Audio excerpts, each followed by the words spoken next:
Welcome back, folks, once again to another PvP analysis. It has been a while.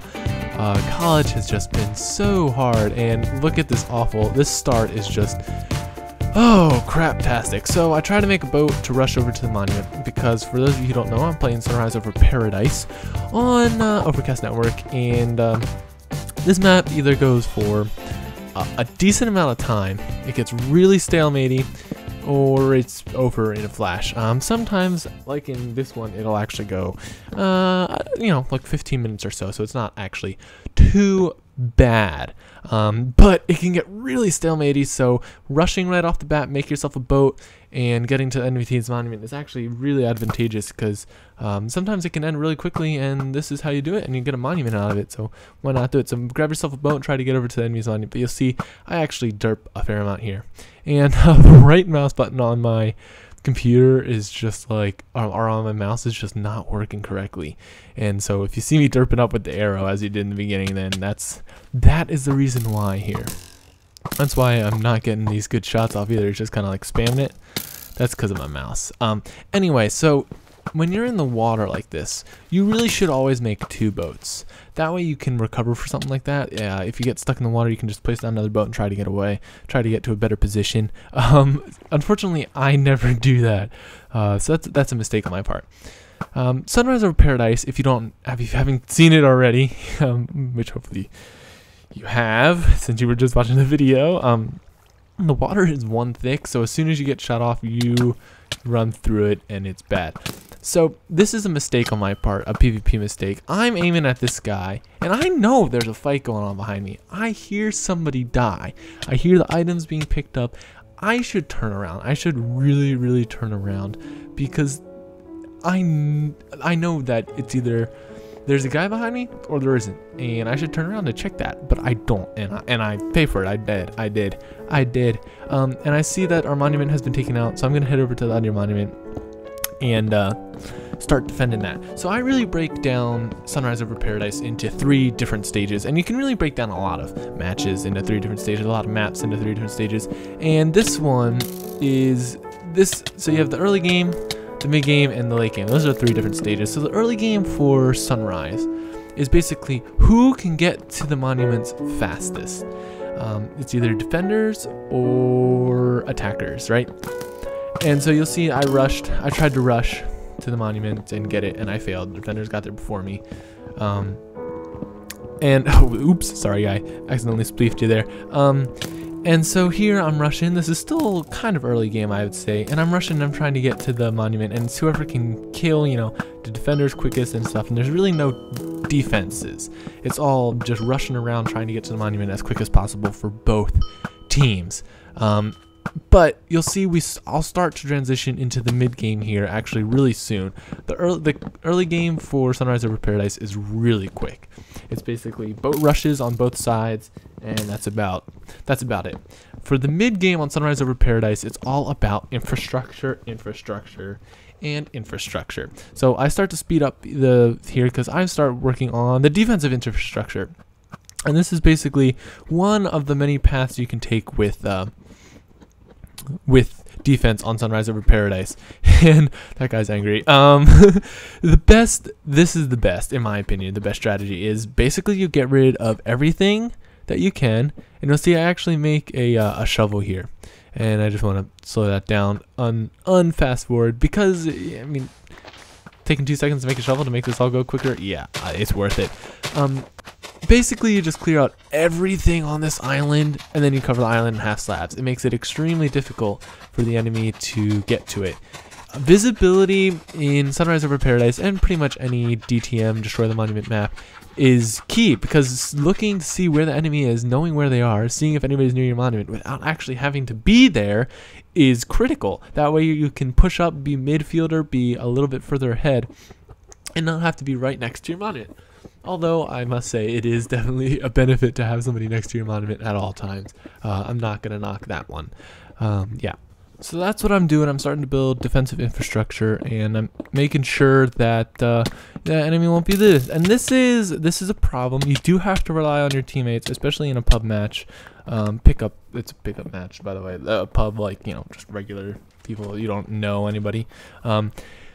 You gotta kind of trust your teammates, because there are bridges over there, and a 3-man rush from a team can do that. And that's really what characterizes mid game, is these little pushes that you see while people are building infrastructure, and those usually are what can end the game mid game. And this guy starts covering the corn glass. I wouldn't really recommend it, but it's a transparent block, so at least as long as it's really not wood, I guess it's fine.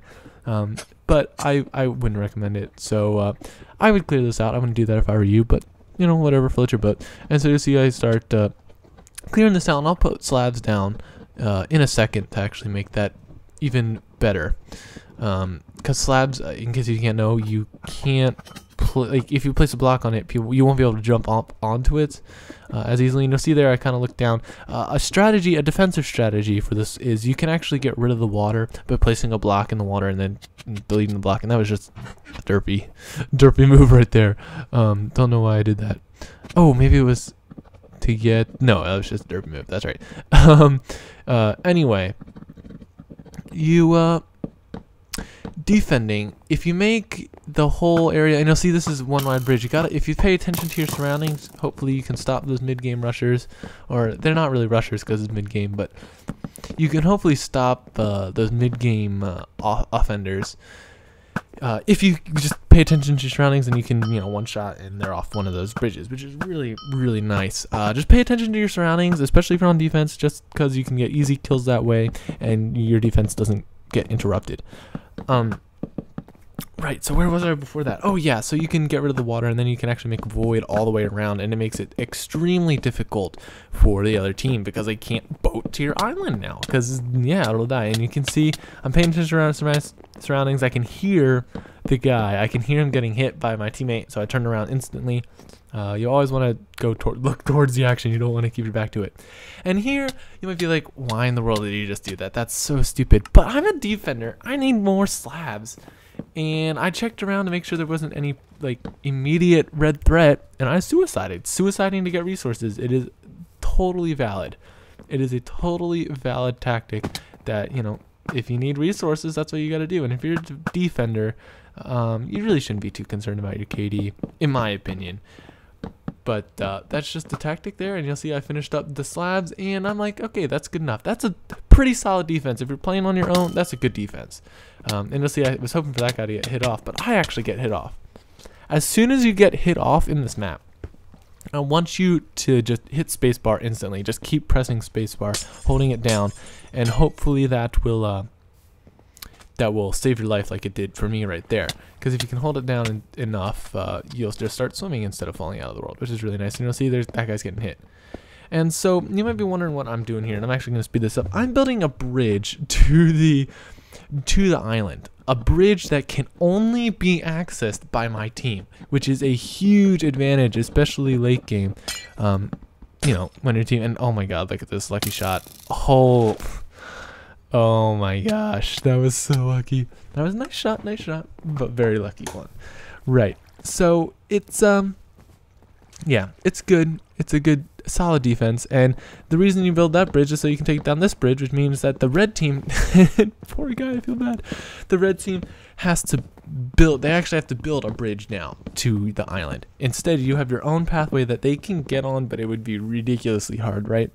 And I don't know what the other guy's doing. I built what I thought was a solid defense, and now I'm done. I'm gonna go on offense. I'm gonna show you guys some offense, and this is still mid-game, but mid-game still building infrastructure. So you'll see like I'm building a couple bridges here. Bridges for faster transportation. By infrastructure, I mean things like stairs to go up a sky tower, or bridges so that you can go places faster like this. It really is like those little things, those couple seconds of less transportation time can be a huge thing on Sunrise over Paradise. And mid-game, you should really set up infrastructure for defense and this midfield here where you can, and I'm like, oh dang. So I turn around, try to get this guy shot. That was an interesting fight. I probably should have backed out, but he got the first shot on me. I'm like, oh no, he's going to rush at me. I can't I'm not gonna go when I'm down. When I'm down a heart or so. I'm not gonna go for that fight. So I turned around, I tried to shoot him, and then maybe that would have evened out the playing field, but I missed the shot, and I think that's really what led to my death. I kind of gave up after that. I didn't think I could have won it. I maybe should have tried a little bit harder. And you saw the sky bridges that I just shot somebody off of. That is a very late game tactic on Sunrise Over Paradise. Also, this is really strange. They don't have anybody at their monument. They have some defenses, not a very good defense setup. And I'm actually going to be able to get a piece of obsidian. I checked to make sure there's actually really nobody here. And I'm going to be able to get a piece of obsidian off of their monument here. And what was I saying? Skybridging is a very late game tactic. That's really one of those things that can win you the game late game in Sunrise Over Paradise. Skybridging and bridging in general, taking your time to get to the enemy's base instead of rushing over there, is really what the late game is about on Sunrise Over Paradise. And I see this guy, I am, half hearts down. I'm not going to mess with him. There's no point in messing with him. I'm just going to die there, trying to sit there and mine the obsidian. And you'll see this is where my bow comes into play, my crappy mouse. I mean, I can't get like any shots off. Well, at least. You'll see I can draw back my bow sometimes here. But you'll see I try to shoot and it just kind of like spams out there. And then, there we go. Anyway, bridges, one-wide bridges, those are obviously choke points that you can control fairly easily on Sunrise Over Paradise. Look for those choke points. And see that guy, I thought he had his back turned, but no, he sees me, and that's bad. But I'm going to try to strafe around him. Oh, I get the kill there. I'm going to try to strafe around this guy too, but I think he might get me. No, I get him too. And I think, oh, two guys down. Oh, but there's another guy there. Oh, no. So I'm low. I'm really low. I'm not regenerating. I'm just going to keep this guy in between me. Thank goodness my teammate comes, but, oh, just too close, and I die there. That's a shame. I probably should have hold up, should have gone back, eaten a fish, but I thought my teammate might have gotten him a bit sooner than he was able to, unfortunately. So I'm just gonna go on offense again, and this is a huge mistake by Red Team. Yes, they have a very extremely offensive late game force on those sky bridges, which will, in the end, if Blue doesn't have anybody attacking, will win them the game. Those sky bridges will definitely win them the game. However, they're lacking on defense. They have a couple of solid defenders, but no solid defense already set up, which is what they should have been doing in the mid game. And I heard that guy shoot at me. I should have turned around and faced him earlier, but for some reason I thought he would just ignore me, like shoot me once and then just run away. But I was wrong. That was a mistake on my part. If you hear an arrow next to you and you don't think it's teammate, you should turn around. But I didn't. That was my bad. And again, these one-wide bridges are huge choke points. Especially that guy is being smart. You can go destroy these one-wide bridges really easily and make the person destroy their infrastructure, make them have to build it again, which can be a huge factor, let's say. And so we have two blue guys here. I'm going to build this wall so I can get a little surprise on him, because he's going to jump down to this guy, and then I can get a flank on him, and then I can get a flank on this guy, and I'm going to be able to grab a double kill here. And yeah, this is going to be it for the game, actually. So yeah, that's going to be it. I win the game here. I got the double kill at the end to clear out the defenders, and that's going to be it for this episode. I hope you guys enjoyed. I'll see you guys another time.